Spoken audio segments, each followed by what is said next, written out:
Le groupe Bordeaux-Nord-Aquitaine vous présente Dites 33.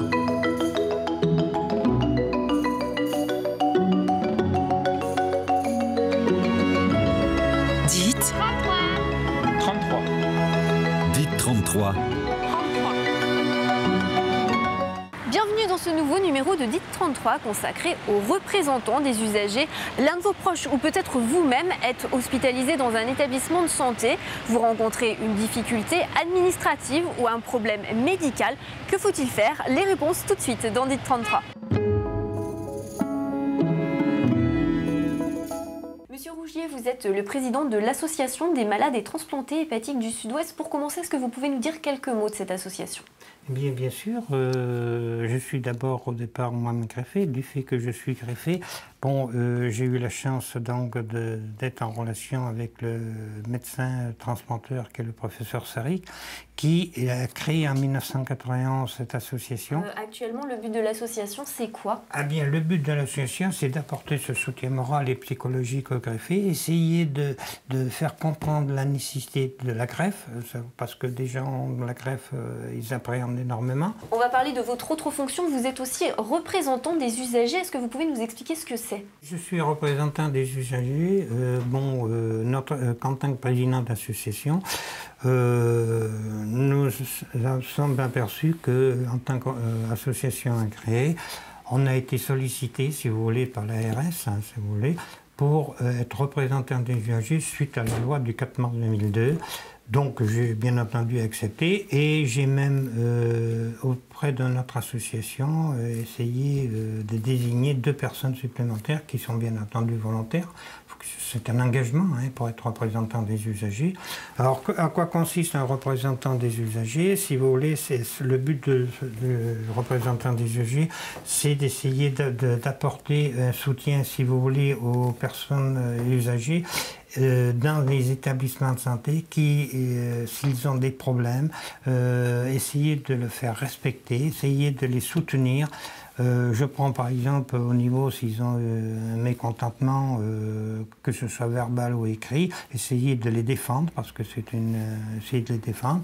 Et puis on est là aussi pour apporter à l'établissement également notre regard extérieur parce que lorsque vous êtes dans une commission, c'est un principe des personnes qui sont à l'interne, mais nous avons un regard extérieur, donc on n'est pas là pour critiquer, mais on est là pour essayer contester bien sûr, mais on est là aussi pour améliorer, c'est-à-dire si on conteste, il faut donner un argument, une raison valable, on est là pour essayer toujours améliorer l'établissement, les méthodes dans l'établissement, si vous voulez.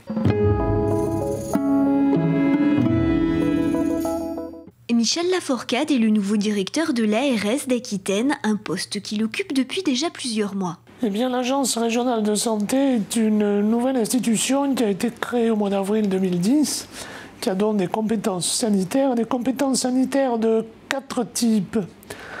D'abord, elle intervient sur l'ensemble des établissements de santé d'une région, les hôpitaux, les cliniques, un peu plus de 200 établissements de ce type en Aquitaine.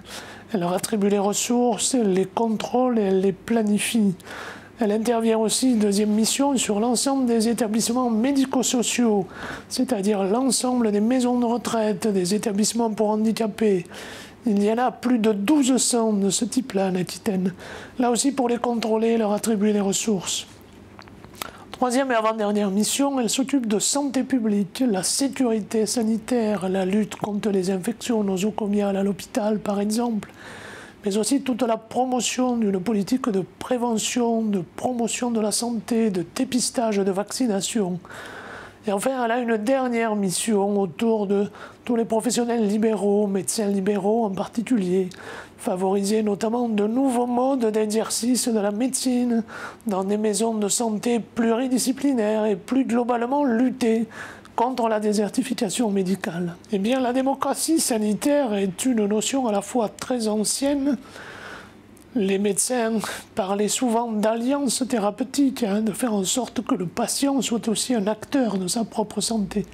Mais c'est une notion qui a repris de la vigueur et de l'intérêt ces dernières années avec la volonté très clairement identifiée des usagers d'être de plus en plus associés, non seulement à leurs propres soins, à leur propre consentement, mais d'être aussi associés à l'élaboration et au suivi des politiques de santé plus globalement.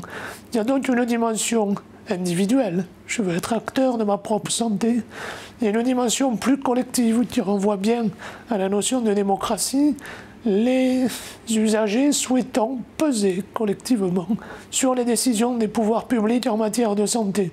On l'a vu il y a quelques instants avec Lucien Rougier, les associations ont des représentants des usagers. L'occasion de faire le point sur cette fonction avec Michel Laforcade. Eh bien, les représentants des usagers sont désignés officiellement par les pouvoirs publics ou la plupart du temps d'ailleurs par leurs propres instances, leurs propres fédérations, leurs propres syndicats, leurs propres associations qui proposent le nom de l'usager qui va venir les représenter. Ces représentants des usagers sont là pour nous interpeller au sens très positif du terme, nous indiquer ce qui fonctionne bien, ce qui va moins bien, nous faire des propositions. Là, c'est pour la phase d'élaboration des politiques. Et puis, nous faisons en sorte de trouver également des endroits où ils vont nous interpeller sur la mise en œuvre de ces politiques-là, donner leur avis sur une forme d'évaluation de cette politique. En nous disant très concrètement, vous nous aviez indiqué que ça devait se passer comme ça, sur le terrain, ce n'est pas vraiment la réalité, comment réorienter la politique ou comment assurer un meilleur suivi des politiques que l'on promeut. Les représentants des usagers participent à plusieurs instances. Faisons le point tout de suite avec Michel Laforcade sur le bilan de la participation des représentants des usagers aux instances. Pour ce qui est du bilan, à la fois que ce soit de cette CRSA, Conférence Régionale Santé Autonomie, qui a une fonction polyvalente, qui vraiment là interpelle sur l'ensemble de la politique de santé publique, ou que ce soit des instances plus précises, les instances qui autorisent des services ou des établissements nouveaux, que ce soit le conseil de surveillance de l'hôpital. J'aurais envie de faire un peu le même bilan. Nous avons franchi ces dernières années une étape décisive. Cette parole, à la fois individuelle et collective des usagers, est de plus en plus respectée. Nous avons franchi une étape décisive, mais nous devons collectivement aller plus loin, et j'ai même envie de dire beaucoup plus loin.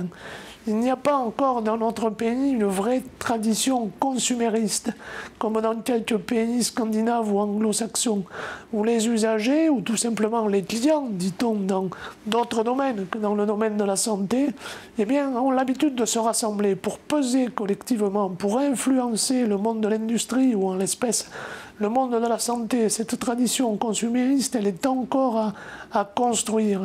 Nous avons peut-être des représentations culturelles qui nous amènent par trop à imaginer que l'usager est parfois un empêcheur de tourner en rond, alors que l'usager est le meilleur allié de la qualité du système de soins. Et j'aime bien reprendre ce propos de Rousseau qui disait qu'on est fort individuellement que si on est fort collectivement.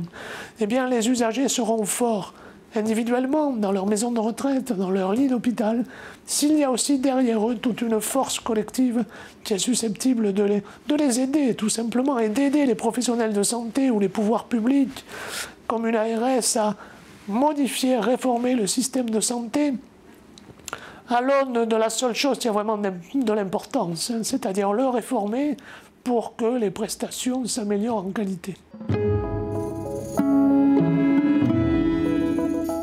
Laurie Picard, vous êtes chargée des relations avec les usagers au sein du groupe Bordeaux Nord. Pour commencer, est-ce que vous pouvez nous expliquer ce que c'est ? Alors, je m'occupe des plaintes et réclamations au sein du service qualité pour le groupe Bordeaux Nord Aquitaine. Je fais le lien avec la CRUCPEC, qui est la commission des relations avec les usagers et de la qualité de la prise en charge. C'est-à-dire, ça veut dire en fait que les patients ont des droits et des devoirs aussi quand ils sont hospitalisés ? Tout à fait, les patients ont des droits et aussi des devoirs. La commission veille au respect de ces droits et à l'amélioration de la qualité de l'accueil et de la prise en charge. Donc ces droits sont dans la charte de la personne hospitalisée qui est dans le livret d'accueil. On peut remettre au patient le document intégral sur simple demande. Le patient a notamment le droit au respect de sa dignité. Toute personne malade dont l'état le requiert a droit d'accéder aux soins palliatifs et à un accompagnement. Toute personne malade a droit au respect de sa vie privée. Le personnel est tenu au secret professionnel et l'établissement garantit la confidentialité des informations qu'il détient, que ce soit des informations médicales ou administratives. Le patient peut désigner une personne de confiance qui peut être consultée quand le patient est hors d'état d'exprimer sa volonté. En fin de vie, il peut rédiger des directives anticipées qui indiquent les conditions, ses souhaits concernant les conditions de limitation et d'arrêt de traitement. Le patient a accès à l'ensemble des informations concernant sa santé. Il a accès à son dossier médical directement ou par l'intermédiaire d'un médecin. Mais le patient a également des devoirs. Il doit respecter les consignes de sécurité, le matériel et le mobilier de l'établissement, préserver le silence et il doit respecter le personnel. Et comment ça se passe en fait pour faire appel à vous quand un patient par exemple n'est pas satisfait de son hospitalisation? Alors si le patient a des griefs, il peut les exprimer oralement auprès des responsables des services ou écrire un courrier à l'attention du directeur de l'établissement. Et alors après, comment ça se passe? Qu'on comprenne un petit peu votre rôle dans tout ça. Donc le directeur de l'établissement me transmet la réclamation, une enquête interne est effectuée et ensuite une réponse est faite au patient et on lui communique éventuellement les actions correctives. À la suite de la réception d'une réclamation, on informe la possibilité de rencontrer un médiateur médecin.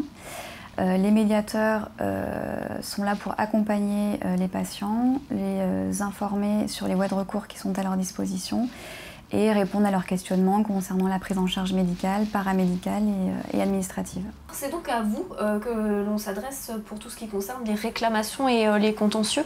Tout à fait, je reçois les réclamations et les recours des patients, que ce soit les recours judiciaires ou les saisines de la CRCI. Et je les traite en lien avec les directeurs des établissements, le service assurance et l'avocate du groupe. Ça veut dire qu'il n'y a qu'un seul bureau pour tous les établissements du groupe? Tout à fait, il n'y a qu'un bureau qui centralise toutes les réclamations et les recours des patients pour le groupe, sauf Arcachon. Le directeur de la clinique s'occupe lui-même des réclamations des patients. À la suite de la réception d'une réclamation, on informe la possibilité de rencontrer un médiateur médecin. Les médiateurs sont là pour accompagner les patients, les informer sur les voies de recours qui sont à leur disposition et répondre à leurs questionnements concernant la prise en charge médicale, paramédicale et administrative. C'est la fin de cette émission. Je vous donne rendez-vous dans 15 jours pour un nouveau numéro de DIT 33 consacré à la santé et la précarité.